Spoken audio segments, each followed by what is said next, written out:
से अभिनंदन करना चाहेंगे।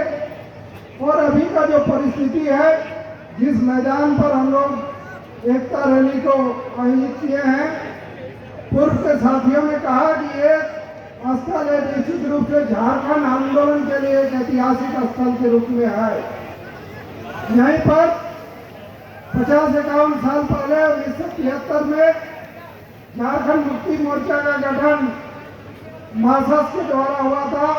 जेएमएम के उस समय जो साथी थे उन लोगों से मिलकर के हुआ था और खेत खदान की लड़ाई को साथ साथ आगे बढ़ाने का काम चल रहा था। साथी लोग लाल और हरे झंडे को एक साथ ही दोनों झंडे को लेकर चल रहे थे। लग रहा था कि हम लोग एक ही संगठन के हैं। मजदूर जो पसीना बहा रहे हैं खून के रूप में, लाल के प्रतीक के रूप में, और किसान जो जिनको हरियाली पसंद है वो हरा के रूप में हम लोग जानते थे।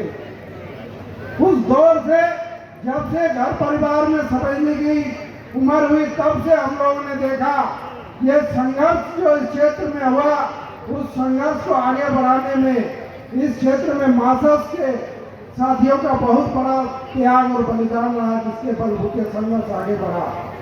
त्याग बलिदान के क्रम में बहुत सारे साथी हम लोगों ने खोया।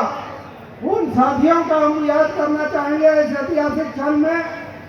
और उस समय जो जेएमएम के साथ जो चल रहा था संघर्ष का दौर, उस दौर में यह झारखंडी जनमानस जिस तेजी से मान सम्मान की लड़ाई में आगे बढ़े थे, हक अधिकार की लड़ाई में आगे बढ़े थे, उसको अभी यदि हम लोग देखें, जब तक संघर्ष था तब तक दोनों हम लोग एक समझते थे, एक धारा के रूप में थे।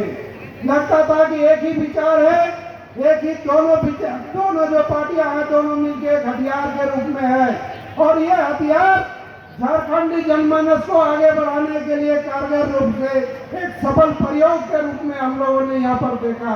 ये सफल प्रयोग करके जो मार्क्सिस्ट ने, राय साहब ने झारखंड को दिया, इसका फैलाव निश्चित रूप से बहुत हद तक झारखंड में फैला। लेके राय का जो सोच था कि यहाँ जो दबे कुचले लोग हैं वो लोग नेतृत्व में आए।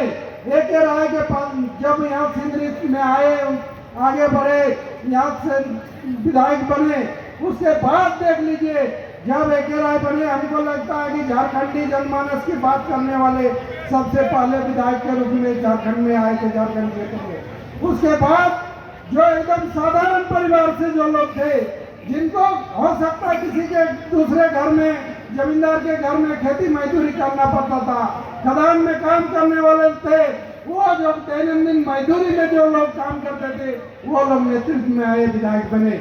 इसका उदाहरण के रूप में जितने समय के विधायक हैं सारे को देख लीजिए, कहीं न कहीं मजदूरी करते थे या खेती किसानी करते थे। वो लोग चाहे जेएमएम के हो, मार्क्सिस्ट के हो या अन्य संगठन के लोग हो, ये जो प्रयोग करके हम लोग को मिला, इस प्रयोग को आगे बढ़ाने की जिम्मेदारी है। इसको संजोते हुए आगे हमको बढ़ने की जरूरत है। यदि इस पर वर्तमान परिस्थिति में हम लोग देखें तो निश्चित रूप से सरकार पूरे तरह से झारखंड को कॉर्पोरेट के हवाले करने का काम कर रही है।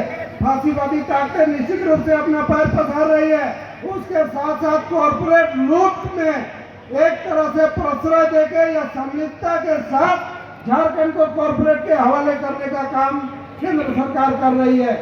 बहुत ज्यादा दूर की बात नहीं कर रहे, हम लोग जहाँ पर काम किए कोयलांचल में देख रहे हैं कि सिंदरी में अडानी का प्रवेश हो चुका है।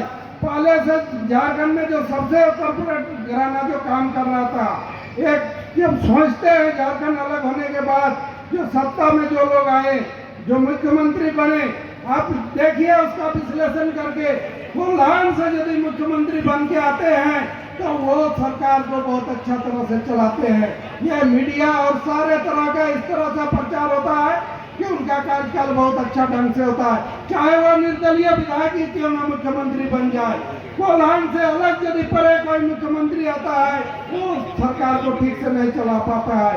तो ये कॉर्पोरेट का एक उदाहरण है झारखंड में, छोटे पैमाने पर, छोटे स्तर पर। और देश के बड़े बड़े कॉर्पोरेट घराने यदि झारखंड में आते हैं, जिसका शुरुआत हम लोग देख रहे हैं, सिंदरी में एसीसी अडानी को सौंप दिया गया, सिंदरी में जो हजारों एकड़ की जमीन लोगों ने दिया कि यहाँ पर सार्वजनिक क्षेत्र का उद्योग काम होगा, सार्वजनिक क्षेत्र में हम लोग को रोजी रोजगार मिलेगा। पूरा इस क्षेत्र पूरा सार्वजनिक क्षेत्र के रूप में उद्योग के रूप में जाना जाता था। बीएसएल से शुरू होके कोल इंडिया, डीवीसी, एफसीआई, पीडीआईएल सारे सार्वजनिक क्षेत्र के उद्योग यहाँ हुआ करते थे।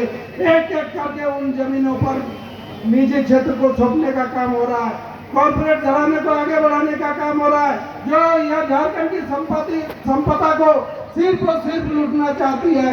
ऐसे परिस्थिति में हम लोग आज एकता रैली कर रहे हैं। एकता रैली में इसका जो विषय है उस पर हम लोग यदि सोचे, अभी का परिस्थिति में यदि सोचे तो जिस चीज को लेकर हम लोग आशंकित है, चिंतित है और जिसके लिए हम लोग एकताबद्ध होना चाहते हैं, वो चुनौती हमारे सामने खड़ा है। उस चुनौती के खिलाफ में हमको वरीयता का एकीकरण में जाना होगा, जिसके लिए आज हम लोग यहाँ उपस्थित है। उम्मीद करते हैं कि हम लोग जो आज एकता बनाए हैं, झारखंड को नवनिर्माण में एक नई दिशा देने का काम करेगा और इस नई दिशा देने के क्रम में जो साथी प्रिय साथी है जिनको हम सुनना चाहते हैं, उनका अभिनंदन करते हुए उम्मीद करेंगे कि आगे के लिए जो मार्गदर्शन मिलेगा वो मार्गदर्शन पर हम लोग बढ़कर काम करेंगे और यहाँ कॉर्पोरेट लोग को किसी भी परिस्थिति में हावी नहीं होने देंगे। फांसीवादी ताकत को यहाँ से जोर से मिटाएंगे। यहाँ के जो लोग हैं, भले वाले लोग हैं, उसमें निश्चित रूप से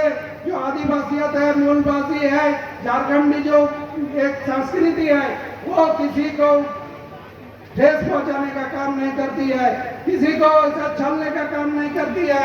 ऐसे संस्कृति को नष्ट करने का जो काम कर रही है जो पार्टियां, उसके जड़ों को हम लोग कमजोर करने का काम करेंगे। कुछ लोगों का ये या मीडिया के माध्यम से ये प्रचार किया जा रहा है कि कल के बाद मासा से इतिहास बन जाएगा। निश्चित रूप से इतिहास कुछ हद तक हम लोग मान सकते हैं।